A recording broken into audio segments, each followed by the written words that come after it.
Hello again. My name is Coach Bev from Redeem the Time for Life, and I'm back with my friends, and we're back for part two for Arise and Shine in Your Homeschooling. So again, I have Dinah, Marcinia, Lori, and Desiree, and myself. And today we're going to be talking about finding your groove. And so for example, for my board, Peel District School Board, they've made another announcement. So there's a lot of changes that are going on constantly. And so what you need to do is determine for you and your family what you're going to be doing. So you need to plan. And so what we wanted to share with you today is just some tips. And when we first started homeschooling, which all of us, as we mentioned last time, didn't do it intentionally, just like the situation that you're basically in, what we did to help get going. So I'm going to start off with Marcinia, and we're just going to be talking about, how to get your groove.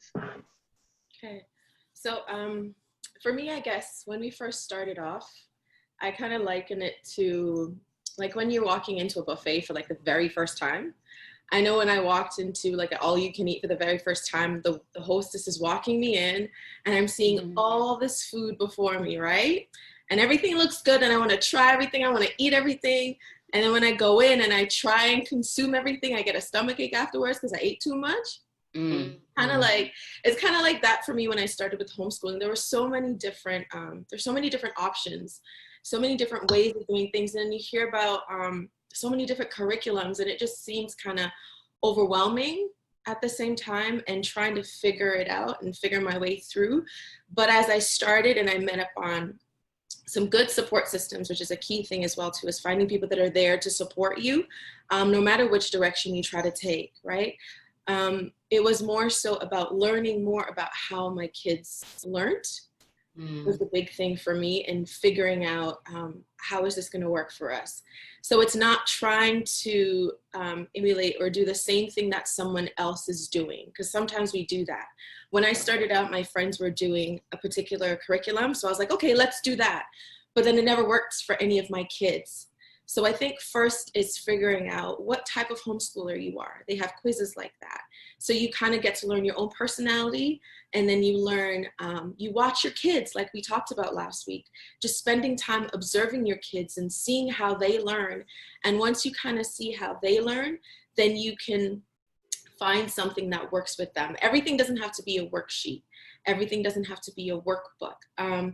Learning geography and history could be something that's more free, more hands-on. So it's basically just looking at what your family needs, looking at how your kids work, and going with that as your guide, instead of looking at what everybody else is doing and trying to make it fit into your day. I used to try and do like everybody, like some people get up really early in the morning and they start that way. So their kids are up 8 o'clock and everybody's in school. That doesn't work for me. Me either. It doesn't work for me, right? Because like my kids are early risers, but they don't want to get up and do schoolwork right away. They want to have their free time. They want to get everything out. They want to play. They want to do whatever little screen time they have. So sometimes we're not starting school until maybe like 1 o'clock, which might be late for some people. But when we're more focused and we've got all the fun stuff out of our mind, I can get them to actually settle and focus on what they need to do so they can get through school really quickly. And then for the small ones, because they've got all the jiggles out and everything, I can maybe get them to just focus on watching a video about like their alphabet or whatever interests them, right? And it's okay to do things your own way, right? We get scared trying to like, do it like everybody else, but do it your own way. And like I said, have a support that is going to support you in the direction that you want to take. So that was our method of finding our own groove. And what I'd like to ask you ladies as well, and I'll do the same, maybe what we'll come up with is your top 3, sort of whether it's resources or links that I can put attached to the video, so that way we can put it together and then send it out, because you were talking about, worksheets or this. What have you used? Your top 3? I know there's lots more than 3. We'll put that together and then we'll just have a list for them that they could start with. So thank you so much, Marcy. Desiree, can we go with you next? Sure. So what I'm going to pretty much echo what Marcy said. It was at the beginning so many choices, And all of the curriculum companies are promising they are the best. They are going to give you the best. Your children are going to have the best. And when you are already uncertain about this whole journey, you're like, I want to give my kids the best. I want to do the best, the best, the best. I probably heard that, yeah, guaranteed to do this, this, and this. And most times, a curriculum can only do what the curriculum is created to do, and it may not be for your child. So I spent copious amounts of money on chasing after these promises of the best and finding out that they're not the best for my kids. So the thing that I guess I'm going to echo what Marcy said is that you have to find what is best for your child. And there are different learning styles. These are the things that I didn't know starting out. I thought that I went to school, this is what I did, so I'm going to emulate the exact same thing in my home, which is near impossible because we're at home. There are a lot more distractions. There's life happening. You still got, mom has to still stop and make meals and clean up. And in a classroom, you don't have all of those added things that need to be done. So you can't actually, I mean, you can, if you do it with effort, create a school in your house, but that usually doesn't work. Well, it didn't work for me. And so I spent time learning again how my kids learn, and doing what works for them. And I think the major thing that I want to say is that your homeschool won't look like somebody else's. And I think you'll probably hear that a lot, because if you think about it, each family is different, each personality is different, and like every job needs specific tools. Like an engineer is not going to use a piece of paper to build a house. And if your family is an engineering family and you're trying to use paper to build the education in your home, it's not going to work. So we just need to be really conscious about our family's needs and not try to be everybody else's family. What works for one family may not work for your family, and that's okay. It doesn't mean you're doing it wrong. It just means you're doing it the way that works for you. So that's, I think that's the biggest takeaway that I have gathered over these many years of homeschooling, is that my homeschool, my family, is going to look different from your homeschool and your family. And so Desiree, when do you homeschool? So Marcinia talked to us about, she's usually an afternoon, or tell us something about your schedule if you have one. So anybody who knows me in real life knows I'm pretty spontaneous. And so I can't say that we have a set start time. What I do rather than scheduling start times is we have a rhythm and a routine. So my kids know that, okay, once we crack open the Bible, that means our school day is starting. That could be at 10 o'clock in the morning, that could be 7 o'clock in the evening, that could be 2 o'clock in the day. But once that routine starts, the kids know, okay, this is what we're going to be doing. We're going to be doing this next and this next. I get bored doing the same thing over and over. And so for me, because this is my homeschool, my kids have learned that, okay, we might not do the exact same thing at the exact same time every day, but we know that once we get started, we're going to do basically the same thing. So we are very flexible on our start times. Okay, all right. So there you have it, folks. So Dinah, what about you? So same as the two ladies here so far. Definitely the buffet syndrome, and looking at everything, wow, ooh, ooh, it's so great. And then like, oh, not so great. And then letting my kids have a say in the matter too. So asking them, hey, what do you think of this? Do you like this? What don't you like? So I used to do this kind of a parent-student meeting. So I take them aside and I would say, okay, by probably like March, April, sometimes May, and ask them, what would you like to see for your next school year? What don't you want to see? What would you like to do? Just getting their opinion, because they're the ones who are doing it. Of course, everything in moderation, because leave it up to kids and they would just do nothing, right? So my son would say, we could just do video games all day. Yeah, no. But knowing that he likes video games, maybe there's something I can do that incorporates some kind of games that are academic, right? So trying to find that balance somewhere, and not being afraid of, so I kind of went in between with wanting to be spontaneous and hearing other parents say, hey, you don't have to do school in the morning. You don't have to. I'm like, okay, great. I'm going to do it in the afternoon. And that failed, because something about my kids, when they get up in the morning, they'll get to work. Once they're up, they're up. But by the afternoon, they're just like, you know what, I'm done. They don't want to do it anymore. So finding their rhythm and finding their balance and finding their groove in addition to mine, and not being afraid to get out of the comfort zone, because that was a big thing for me. Being in a comfort zone is safety, right? And I think that's why a lot of people are having a hard time with adjusting to not going back to the routine of getting up in the morning, making the lunches, sending the kids to school, going off to work, picking them up. And now that's gone. The rug has been pulled off.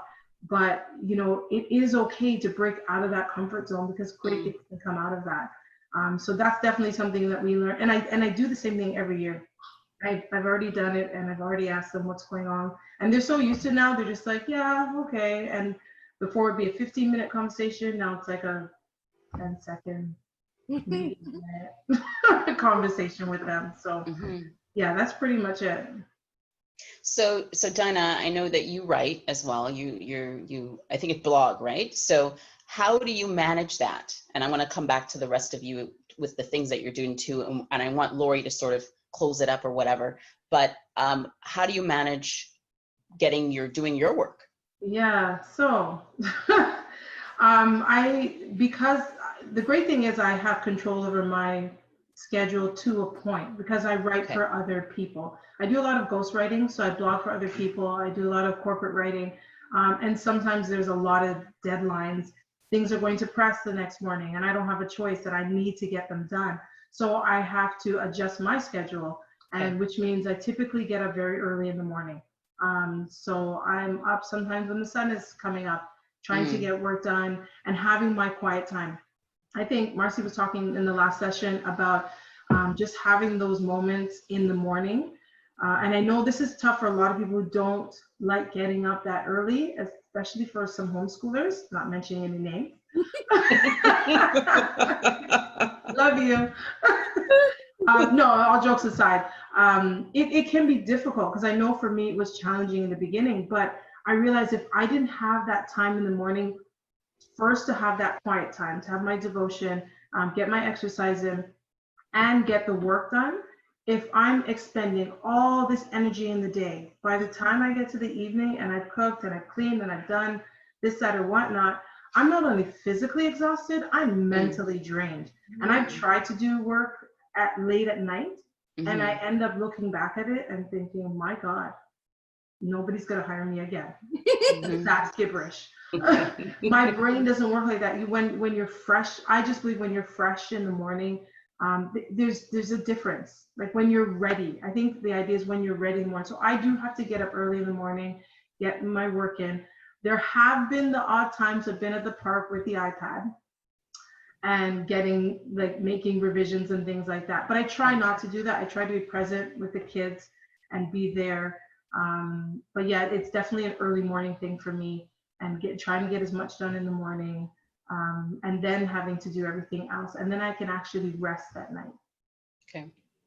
So Lori is a teacher, a professional teacher, as well as a homeschooler. So Lori, you tell us when you first started, how did you start to figure stuff out?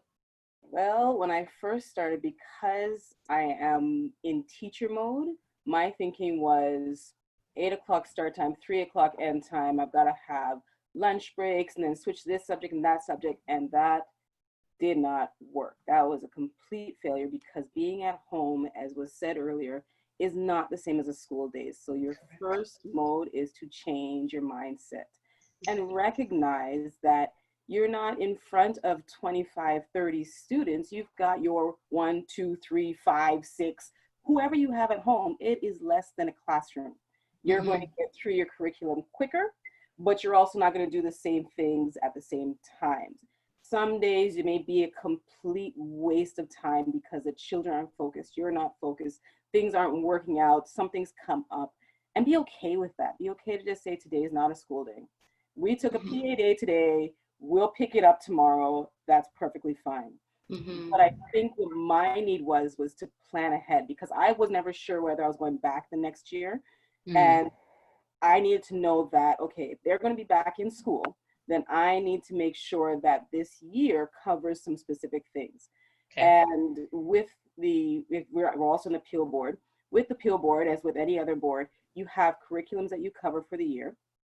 And as a teacher, you look it over and you make sure that you hit certain major goals over the course of the year. So if I can plan out the year, not a day by day, this is what we're doing this day, this is what we're doing that day, but if I know, okay, for my 7-year-old, we have to cover paragraph writing. So over the course of this year, we're going to practice paragraph writing, starting sentences, middle of the sentences. That's something that we're going to do over the course of the year. So that's a plan, but it gives lots of leeway to move left or to move right, to slow down, to speed up, to do whatever it is you need to. But it's a general plan to know that this is a goal you want to hit, and how you get there will be relative to your students, of course, to your children, how they're learning, what's working for them. My children are avid readers, so the library was an absolute necessary part of our homeschooling. We would go pick up 40, 50 books, run through those within 2 weeks, and then back at the library again. And part of that was their learning as well. Sometimes it wasn't even me teaching, it was just selecting the books that we're reading, and that was the things that would jumpstart them. It's like, oh, this is really interesting. We'd use that in their curriculum. They found a really good book. My eldest daughter, she found a really good book that was well written. So we're opening up and looking at how their paragraph writing is structured. So now I've taken what she's enjoyed and moved that into my long-term plan of where we're learning how to write paragraphs. So just the planning, but also knowing that that planning has to be wide enough to give you a lot of flexibility, because as you know, life happens, and at home life is always happening. So it's got to be able to be flexible, but you also have to have an idea of what your plan is. Okay, so good. So everybody kind of mentioned, you know, the learning style of your child. Lori, I don't know if you know sort of off the top of your head the general sort of learning styles. Do you know what those ones are? Oh, no idea. I know them, but I don't subscribe to. Oh, Desiree, go ahead. Go. So there, I think there are 4 major. I could be wrong. Don't quote me on the number. But there's an audio learner. Yeah. Then there's a kinesthetic learner. Right, which is the hands-on. And then there's visual learners. And then there's a combination. So they come in combinations. Some people are audio visual, some people are kinesthetic and audio. Like, so I think there's generally the top 3 are kinesthetic, visual, and audio. Right. And so go ahead, sorry. So there are tests even, you know, that you can pull online to figure it out. You know, since we were home since March, because we're here in Ontario, Canada, you know, you've really been with your child and working through your child through the schooling years for those that weren't homeschooling before. So you've already seen, you know, sort of how your child learns best. So that's great. So for me, just to when I started, I am more of a very structured type of person. And so I needed to start with that. And so I initially started with one curriculum that I liked, and we went through the curriculum to the T. And then as I learned, I began to become more flexible. As I became more comfortable, I became more flexible and that type of thing. Because one of my things is with my daughters, I started before they never went into the regular school system. And so my fear was like, oh my gosh, are they actually gonna be able to read? You know, you have these fears, right? And so I for myself went through an actual structured program that I had bought and that had worked well, but wasn't really their learning style. So then I have since gotten flexibility of using a bit of this, a bit of that, a bit of this. And so you've heard from all of us in terms of you need to find really what's going to work for you. If you're choosing the, I guess, the distance learning, you know, it's from what I've read, it's going to be synchronous and asynchronous, which means that there's going to be live, but there's also going to be not live. And I think that's what some parents were having some difficulties with. And so as we just said, you do your best, get in with maybe some other parents and some kids from that school so that you can even work together, because you can even get into groups, for example, and if a parent is more comfortable with a particular topic or whatever, because we are all gifted in different areas, maybe through a Zoom call or something, one of those parents could help sort of explain it to the group of kids, that type of thing. So there's lots of different things that you can do there. So thank you so much, ladies. Is there one more thing that you just like to encourage moms and dads with? as we're talking about, finding your own groove? One thing, what would that be? I would say that, so I've been, like many of you who've been homeschooling before the pandemic, you're probably getting a lot of questions from a lot of public school parents. And I get the sense that and I think we all do this as parents, regardless of how we choose to educate our children. We take how they're acting, how they learn, and we take it as a pure reflection of our parenting. Mm-hmm. You don't have to do that. It's something that I was out the other day, and it just came to me so strongly, and I thought we have to be so careful that we're not pushing our kids for the sole purpose of looking like a great parent. Because that's not God's plan. It's not God's plan. Yeah, that's a good one. It's very simple. If you're on a play date and my kid does something, and I go, don't do that. You know you're not supposed to X, Y, and Z, right? And it could be something really simple, but I'm really hard on them because I don't want other parents to think that I'm not parenting my child properly. So I know we have a little running joke in our house. My husband will say, don't go out there and act like you haven't been educated just because you're homeschooled.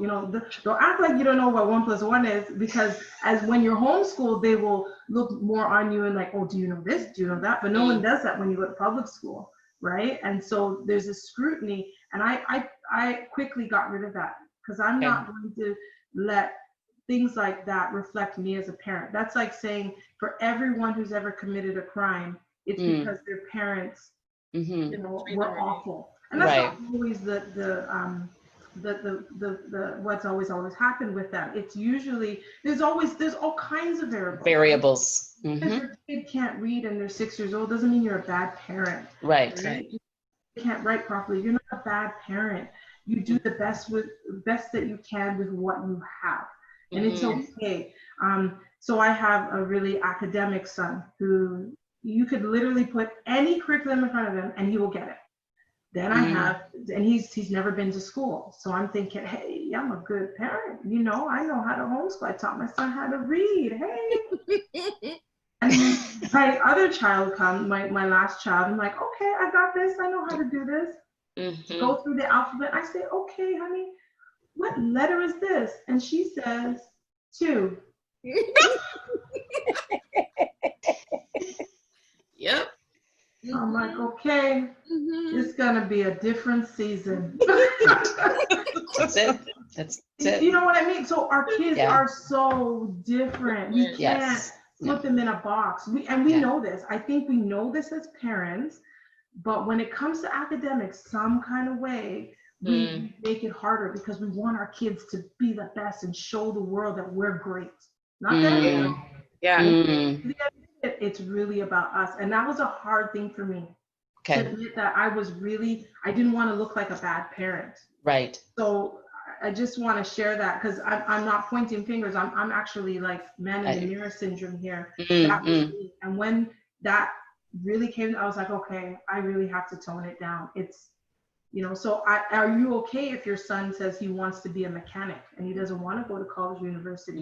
Are you going to be okay if your daughter wants to go into hairdressing? I know this sounds very stereotypical, but just to bring out a point, like, it's okay. Let those gifts come out. Let them learn at their pace. Understand how they learn. Sorry, I could go on. That's okay. That's okay. Thank you for that. What about you, Marcy? Yeah, can I add to what Dinah kind of said too? I remember when we went to a homeschooling conference, they kind of laid it out where they looked and they said the academics, yes, it's there, but that's not the major thing of it, because kids are going to learn. Kids learn naturally. I've seen my kids learn without me teaching them, like sitting down and telling them something specifically. They'll come to me and say, hey, Mom, guess what I learned? Or guess what I figured out? So they learn naturally. What we want to work on is building character. Right? That's the major part of it, is building character. It's letting them figure out also who they are, because we're there to guide them, right? We're there to control them and to tell them you have to do it this way, because that's kind of what the school system kind of does. That's why it's a system.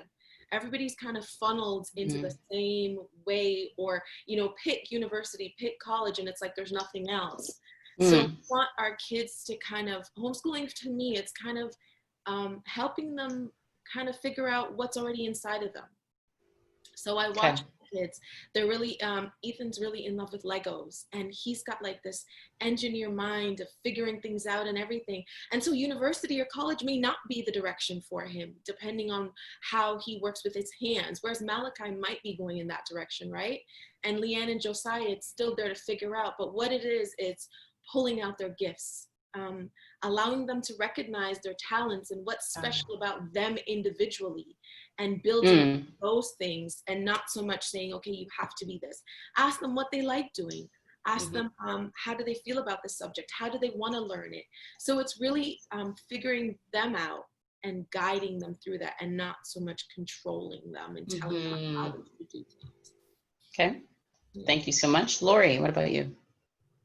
Two things. One that was mentioned earlier, get support. You will at some point, whether you are doing this for the first time or the 10th year or whatever, there will be a day where you will fall apart and cry, because things happen like that. So you need support for someone else to say, it's okay. We had that day yesterday and things fell apart, and today's been much better. You're going to get through this. So absolutely, definitely get support. The other thing to remember is that education is not just math and language and science. Yes. Our education starts when we wake up in the morning. Our Bibles are open. We're doing our Bible study. Our education continues when they're in the kitchen and they're preparing breakfast, because now they're learning how to take care of themselves and washing up afterwards and sweeping up the kitchen. This is all part of their education. Our school day starts after our chores are finished, because they've now participated in being part of a family. And all of that is learning. So yes, it is. Learning is much, much wider than just school books. Yes. Yeah. Thank you so much. Wow. Awesome. Desiree, bring it in. So I think I basically am going to say what they all said, because it's so true. Everything, like I think of one hashtag, learning is a lifestyle, and all of life is learning. And exactly what Lori said, education is not just happening in the books.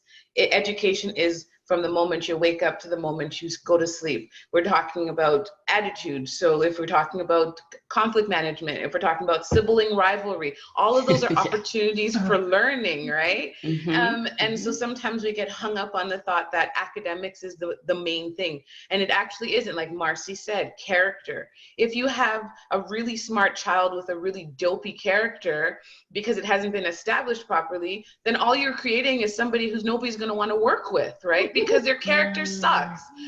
So I feel like for me and my homeschool, and what I want to encourage parents to know is that your kids are people. First and foremost, we need to understand that they are people. They're not just a blank slate to be written on. They're not just a box to be filled. They are actual living souls with personalities, with feelings, and we need to respect them as such.